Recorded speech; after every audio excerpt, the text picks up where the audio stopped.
Today on Seeking Wisdom, we're going to talk about why great products don't always win.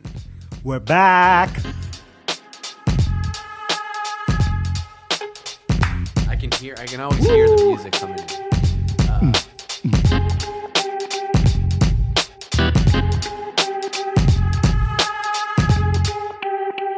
Okay, so we're going to talk about why great products always win, but Don't always win. Don't always win. Yeah, sorry about that. Great products don't always win, but people think that great products always win. That's for sure. Like all you got to do is build a great product, and they will come. But before we dive in on that, there's one other thing I wanted to ask you. So something that comes up that all the time is like we talk about learning and knowledge and all the time, right? Dave has a weird look on his face right now, so I'm nervous. Because I want you to articulate this for people that are listening. Okay. You always say something like, I'm not going to articulate it, but like, you know, I'm always like, should we share this, or like, should I share this thing I'm reading, or like, or I say to you like, wow, all the answers are pretty obvious, like once you read them. Yep. And you kind of have this saying, which is like, people already know all the answers.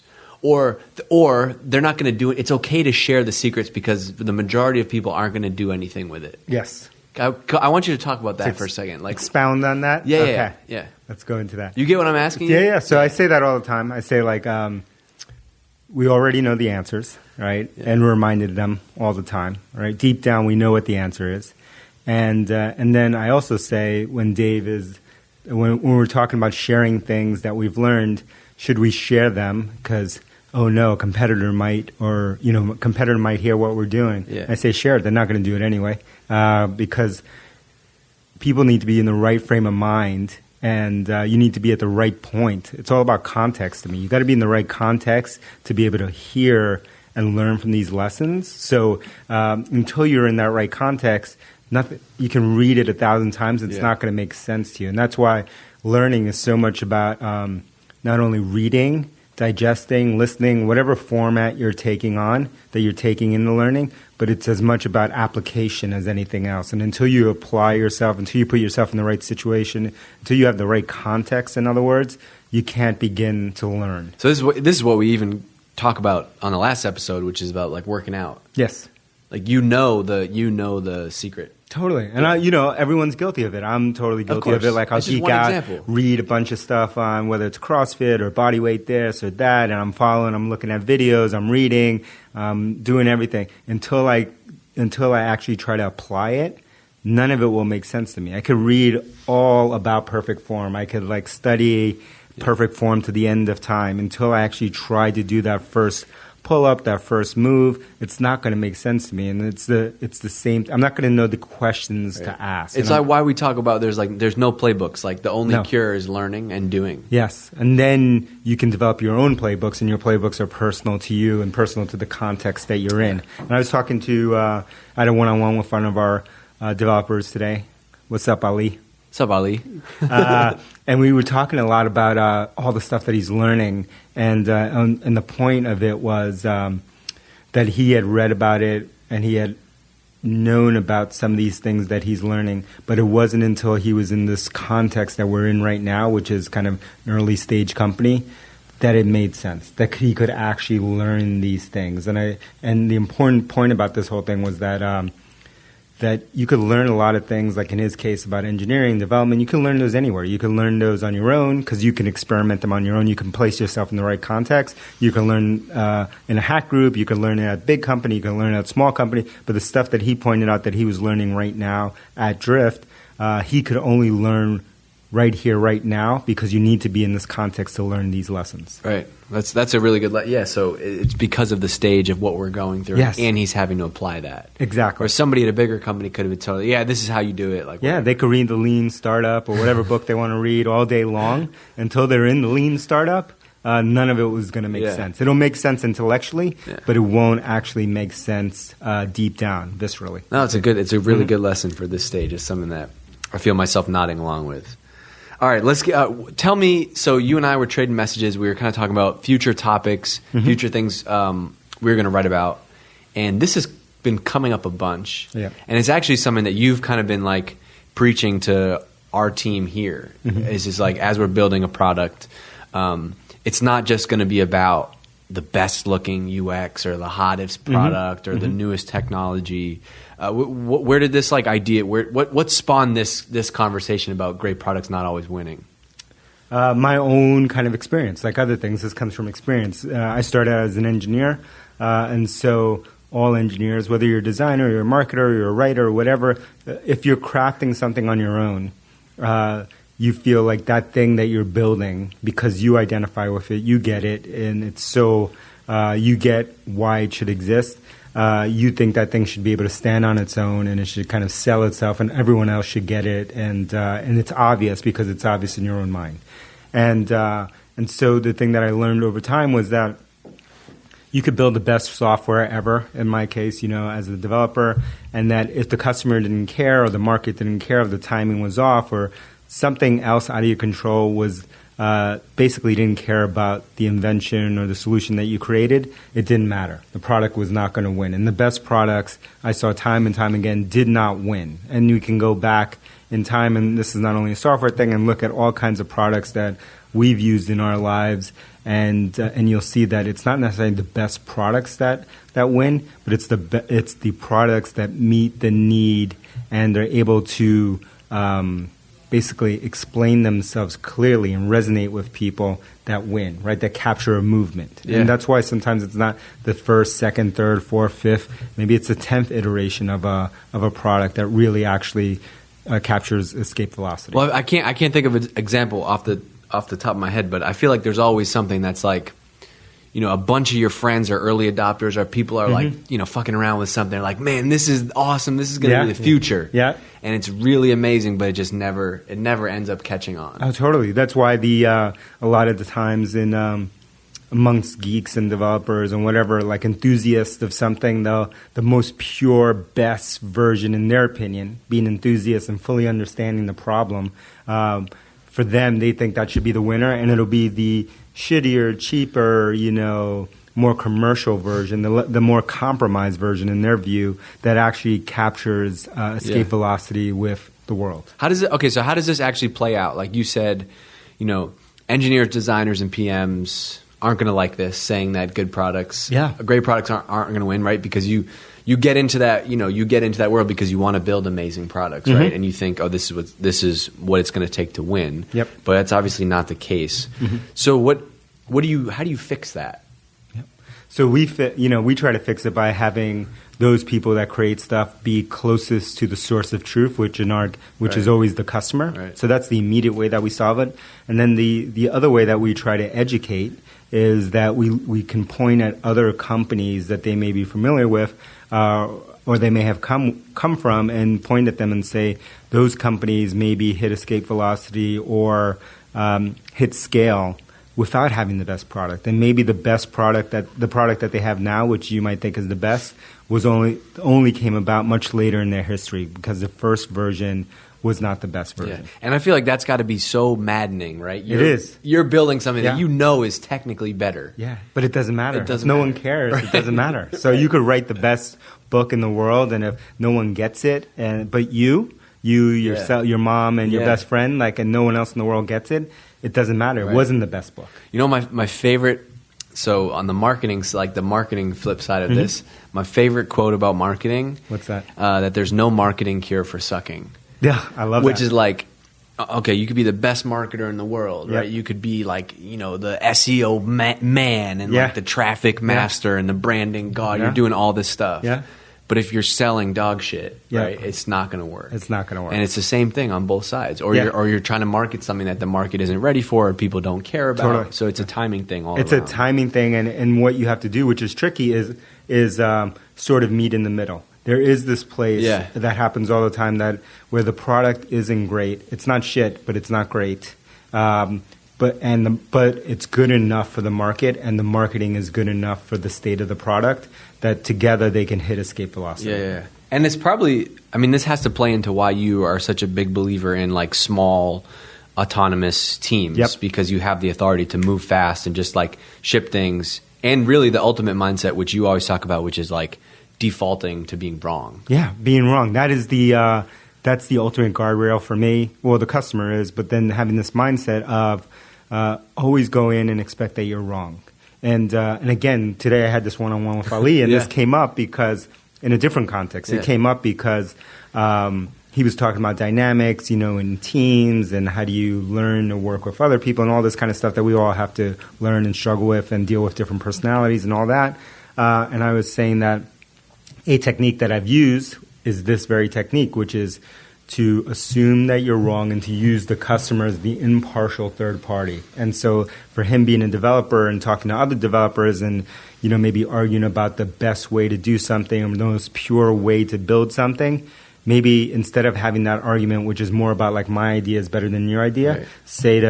say to them like, both our ideas are probably wrong. Let's go figure out if the customer even cares, because why build something that they don't even want? Right. And then get it out to them as quickly as possible, and then we can refine that. Right, so let's find a way to validate this. Exactly. Again, back to lean startup stuff, right? Validate. It's funny. Yeah. But it's interesting because it also it just changes the way that you work. Let's ship something so we can figure out whether we're right or wrong. Yeah, it took me a long time to have my own experiences and now be able to look at other companies and look around and say like, wow, look at all these companies that have become so successful that didn't have the best product. And this is back to the very beginning of this conversation. Like, it took me getting into this, my own context of seeing it myself to be able to even see that. Obviously, that was all around me the whole time, but I couldn't see it until I had gone through that journey myself and then looked around and said, oh, yeah, no duh, obvious. Yeah. Not the best product doesn't always win, but you don't see that until you have certain experiences.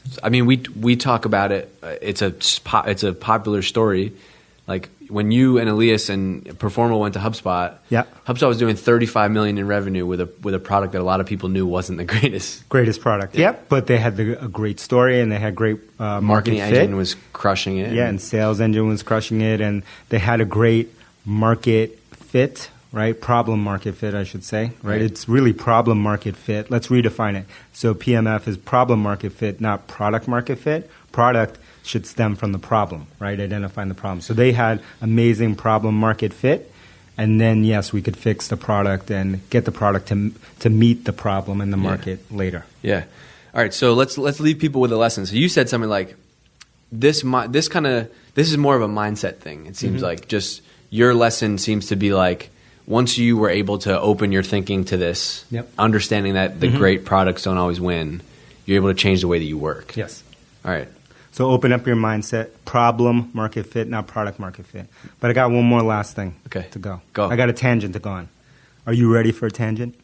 We're ready. We're here. People are locked in their cars, walking in the gym. Ready? At work. All right. Listening to Seeking Wisdom right now. All right. I want to give you context. I've written a couple of blog posts in the past, and in some circles become infamous for arguing why you don't need an MBA to start a company. Right? And I stand behind that. And so I got categorized as the anti-MBA guy. I'm not anti-MBA, but you don't need one to start a company. We could talk more about that in a different episode if people want. Okay. But I'm going to put out, I want to hire an MBA. You're hiring an MBA. DC is hiring an MBA. And we're talking about the same MBA, master's degree. Yeah. Okay. Exactly, MBA. Right. Ideally, we're based in Boston, so this is a local thing. Yep. So ideally, MBA from one of the local schools. Okay. HBS, Sloan, which is MIT, or any of the other local schools. And a bunch of reasons I'm doing this. But I get a lot of, I've given some talks lots of talks at HBS or Sloan or whatever other MBA programs. And one of the questions I get all the time, and I get it in my email, which I can't answer anymore, almost every day, is like, how do I break into a fast-growing company? I'm just graduating from MBA program, like, how do I get into this company, that company? How do I join Drift? And I want to be, a leader. I want to be an operator. I want to I want to get into the scene. And so here's the job. It's called OIR. I'm hiring an OIR. OIR stands for Operator in Residence, right? And it's a 1-year commitment to join me here at Drift, and you'll get to see Dave's smiling face every day. Pull over, take notes. This is important. And you're going to come in, and I'm giving you an opportunity to come here and earn your way either towards an operating role at Drift in the future, a year from now, if you earn it, if you're a superstar, Or maybe you want to start your own company, and I'll pledge to be the first investor in your company if you kill it after the first year. Damn, that's a pretty good deal. We were talking about this at lunch today. Yeah. There's two outcomes. Hold on. You can't fast forward to this. Okay. There's two outcomes. Work at Drift as OIR. Yeah. Operators work directly under you, right? Yeah, work for me. Two outcomes are, number one, get a operating role at Drift. Yep. Fast growing company, right? See what it's like to take a company from pre-product market fit all the way through it. Yeah. Or you want to go start your own company if that's why you went and got your MBA or that's why you want to reach out to DC in the first place. He'll be the first money in. I'll be the first money in. While working with me, you're going to have exposure, you're going to have access, you're going to meet all the people that I know throughout the year, but you're going to have to earn your way. All right, this is time to put your money where your mouth is and time to earn your way. So you're going to assist me in all sorts of stuff at Drift, whether it's Drift stuff, whether it's family stuff, whatever. You're going to be right-hand woman or man, whoever it is, to myself, and you're going to have to earn your way. So do you think people are up for it? I think this is an unbelievable opportunity. Because you have the olive branch out to the MBA crowd, right? I do. I'm extending. But I think there's not a lot of operating. You're extending an offer for an operating role. Yes. And then you don't even have to work at this company. Yep. You're going to get an angel check from you a year from now. From a year from now, if you kill it. If you kill it. Yeah. But I think you need to explain a little bit more because Yes. I think it's not just going to be like this person is. Pull up your little. I'm going to pull up your my job notes, description. My job descriptions. I don't know if people are ready for this. No, I don't think they're. They tell me they're ready for it. They keep telling me they're ready. They keep telling me they're hungry. But what you're looking for, and I know you, is somebody who isn't going to be afraid to roll up their sleeves and clean the nasty ass sink that we have here at Drift. Absolutely, all the way up to you get asked to speak somewhere and go fly somewhere and go hang out and experience that from helping us forecast to doing all the MBA to creating stuff. PowerPoints if we need it, to creating decks, to scheduling meetings, to doing any of that stuff to answering my email. You want to answer my email? Well, someone needs to. Somebody needs. Please take this job. He needs help with because I don't answer. All right, you got your bullets up. I got give us my bullets right here. So it's a 1-year mission, like I said, to come here, and after 1 year, you will have either earned an operating role, ideally in a leadership capacity, but no promises at Drift. Again, you need to earn it. You decide to start your own company, and I will be the first money in if you are this rock star. You got to be super hungry, ready to prove yourself. That should go without saying. You're ready to outwork, out-hustle, out-grind everyone around here, including Uncle DC. That's going to be hard. He gets up really early. It's obnoxious. It is obnoxious. And by the end of the year, you will have recruited your own replacement and trained them, as you take your new role. But you'll be doing everything from scheduling to emails, my emails that is, to helping out with Drift, family, traveling, either coordination or traveling with me, being the single point of contact for mostly external communication. Creating presentations, creating spreadsheets, creating decks, analyzing the market, all of the stuff that you've been training to do, you're going to get to do here at Drift. And in return, you're going to either have earned your spot on the team or earned your check for your first company, and you're going to have access to my network, to everyone that I know. You're going to have exposure, and maybe you'll even be... have some time on Seeking Wisdom. Maybe. We'll see. Don't push it, man. You gotta get through DG. Yeah. No, I love it. I don't think you gave enough weight to you're using the core MBA skills, the operational stuff. That's true. I think but I know you, and I know the test is going to be use the core operational stuff, but show you can put in the work and do the grind. And it's not, you're not having somebody answer your emails because you just want to can you roll up your sleeves and be and get it done? Yeah, listen to our Carry the Water episode, right? Super important. And you should not think about this opportunity if, one, you're concerned with getting paid as an MBA, right? This is an apprenticeship. You're going to get paid, and you get paid comfortably, but you're afraid to roll up your sleeves and get dirty, and like Dave said, clean the sink if the sink has to be cleaned. you're afraid to carry the water, and if you're concerned with 9 to 5 work-life balance, whatever, this ain't the place for you. And if you think that people should care about your past experience or your degrees, and that should earn you a spot, then you're wrong, and probably this is the wrong place for you. But I think it's going to be a tremendous opportunity. I hope lots of people reach out, and I hope we find a superstar through Seeking Wisdom. I love it. I think it's a great idea. You keep coming up with PR ideas left and right.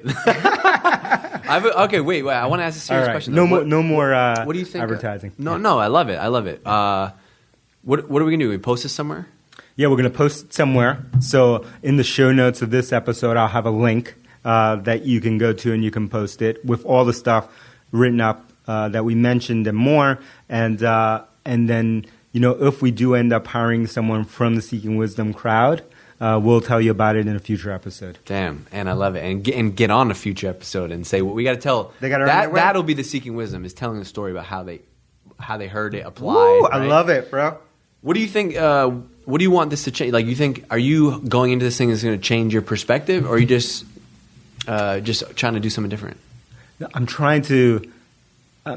know if I'm trying to change my perspective. I'm trying to give someone an opportunity. Yeah. So one of the things that I love the most is because lots of people have given me, and an endless list of people throughout my life have given me a hand up, right, and have given me an opportunity. And one thing that I love is finding those hidden gems and finding those people who just need someone to help them even a little bit so that they can get going.